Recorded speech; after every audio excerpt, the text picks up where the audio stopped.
ব্যাপারটা সাইকেল চালানোর মতো এতটাও সহজ না। ইলন মাস্ক হচ্ছেন একজন বিলিয়নিয়র। ইলন মাস্ক আর তোমার মধ্যে ডিফারেন্স হচ্ছে সাইকেল চালানোও কষ্ট, কিন্তু যারা পারে তাদের জন্য অনেক সহজ। তার স্ট্রাগল, তার গোলস, তার মাইন্ডসেট, তার জার্নির ফুল একটা সেট আপ তার মাথার মধ্যে গেঁথে রাখতে হয়েছে প্রতিটা বার। আমরা যে ভুলগুলো করি, আমাদের প্রথম ভুল হচ্ছে আমরা যারা আমাদের আইডল, আমরা কি করি তাদের প্রেজেন্ট লাইফটাকে ফলো করার চেষ্টা করি, তাদের প্রেজেন্ট স্ট্রাগল গুলোকে আমরা ফলো করার চেষ্টা করি আমাদের লাইফে। But there is a point হচ্ছে আমরা যখন চেষ্টা করি তখন আমাদের মাইন্ডসেট এবং রুট ম্যাপটা আলাদা হয়।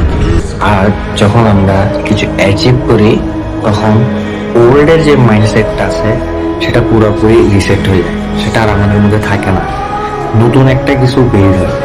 So if he is a billionaire, তার এখন মাইন্ডসেট অন্যরকম, তার রোড ম্যাপ অন্যরকম, তার চিন্তা অন্যরকম, তার সবকিছু অন্যরকম। তার সাথে ওল্ডের কোনো মিল নাই এখন, cause he is a billionaire.